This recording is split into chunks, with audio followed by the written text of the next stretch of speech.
Hello friends. आज हम पढ़ने वाले हैं मौर्य उत्तर काल। मौर्य वंश के समाप्त के बाद मगध पर जिन वंशों ने शासन किया उसे मौर्य उत्तर काल के नाम से जाने जाते हैं। तो पहले हम इसको थ्योरी के माध्यम से समझेंगे, उसके बाद प्रीवियस ईयर्स का क्वेश्चन भी देखेंगे। तो ज़्यादा टाइम न गवाते हुए वीडियो को स्टार्ट करते हैं। मौर्य उत्तर काल।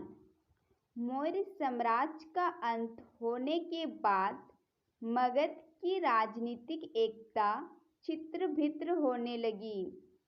भारत के उत्तरी पश्चिमी घाट पर अनेक विदेशी आक्रमणकारियों ने आक्रमण करके अनेक स्थानों पर अलग अलग राज्य की स्थापना करने लगी। इस प्रकार पूरा का पूरा मगध साम्राज्य जो पहले था वह बिखर गया। ये जो फोटो है, पहला है मौर्य साम्राज्य का और दूसरा है मौर्य उत्तर काल का। तो मौर्य साम्राज्य का विस्तार भारत में बहुत जगह तक हुआ, लेकिन मौर्य उत्तर काल का उतना विस्तार नहीं हो सका, जिसके कारण मौर्य उत्तर काल के बाद यह साम्राज्य समाप्त हो जाता है। तो अब हम शुंग वंश के बारे में पढ़ेंगे। तो शुंग वंश के संस्थापक पुष्यमित्र शुंग था। यह मौर्य साम्राज्य के अंतिम शासक बृहदत्त का सेनापति था। पुष्यमित्र शुंग ने बृहदत्त की हत्या कर दी। उसके बाद मौर्य वंश के स्थान पर शुंग वंश की स्थापना कर दी।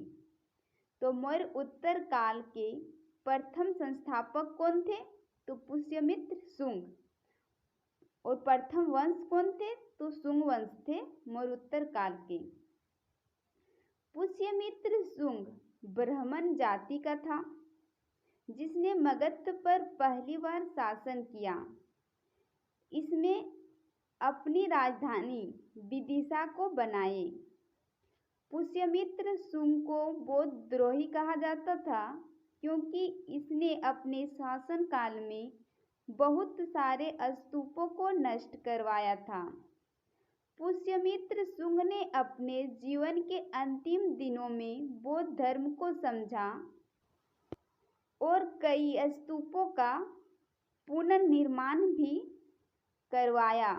पुष्यमित्र शुंग ने भरहुत स्तूप का निर्माण पुष्यमित्र शुंग ने करवाया। जो पहले लकड़ी का था उसको पत्थर का करवाया। जो भरहुत स्तूप है वह लकड़ी का था। मौर्य साम्राज्य में जो महल वगैरह था ना, तो वह लकड़ी का बनाया गया था, लेकिन शुंग वंश के संस्थापक पुष्यमित्र शुंग ने उसको पत्थर का बनवाया। पुष्यमित्र शुंग ने 2 बार अश्वमेध यज्ञ किया। इसके लिए पतंजलि ने अश्वमेध यज्ञ कराए। पतंजलि द्वारा लिखा गया पुस्तक महाभाष्य है। ये जो पुस्तक है किसके वंश के द्वारा लिखा गया था? तो शुंग वंश के शासनकाल के द्वारा लिखा गया था। इससे यहाँ पे एक क्वेश्चन पूछा जाता है एग्जाम में बार बार कि पतंजलि द्वारा लिखा गया पुस्तक का नाम क्या है? तो यह है महाभाष्य। इसके समय 2 यवन विदेशी आक्रमण हुए। दोनों ही यवन आक्रमण में पुष्यमित्र शुंग की विजय हुई।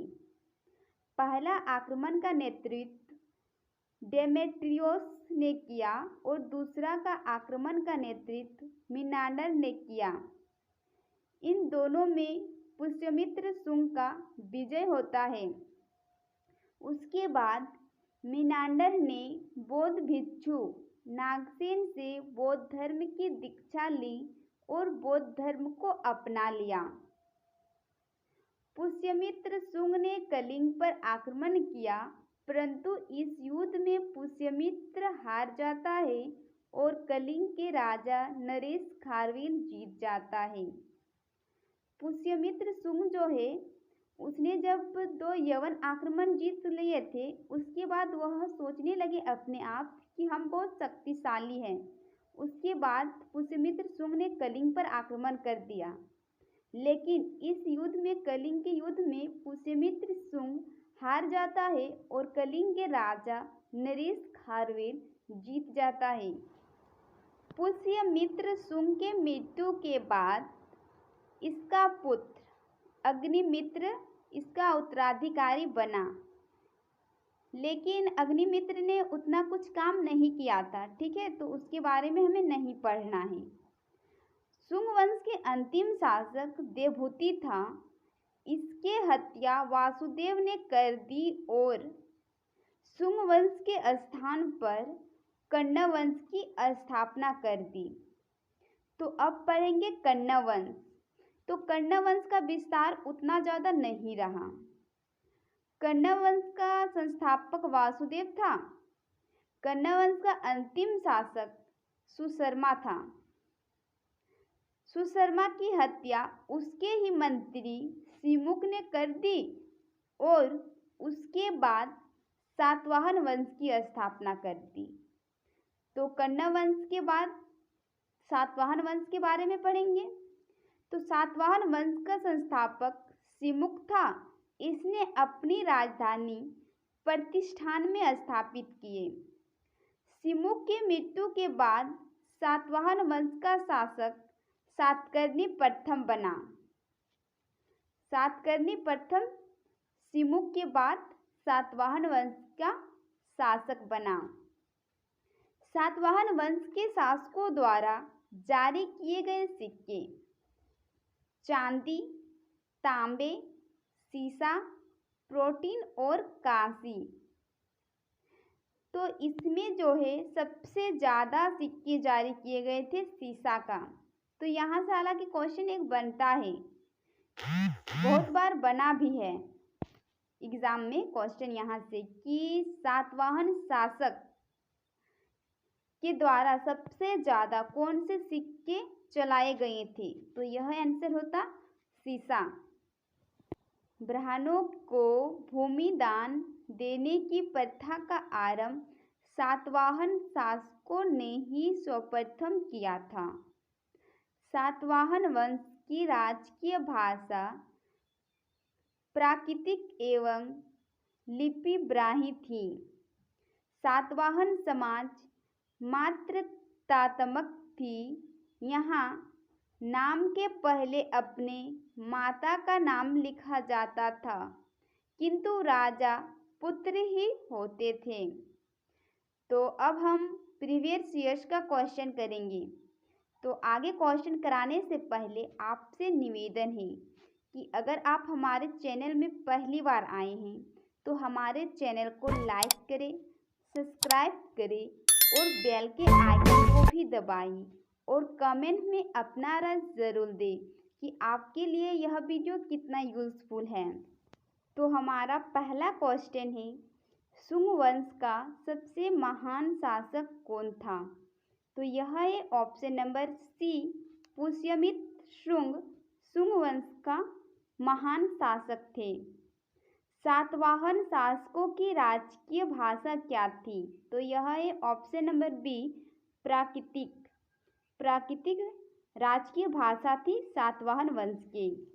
मौर्य साम्राज्य के पतन के उपरांत मगध पर किस वंश का शासन स्थापित हुआ। तो इसका आंसर होगा ऑप्शन नंबर बी, शुंग वंश का।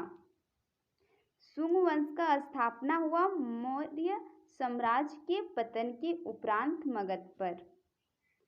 पाटलिपुत्र पर यवन डेमेट्रियस का आक्रमण किस वंश के शासन के समय हुआ।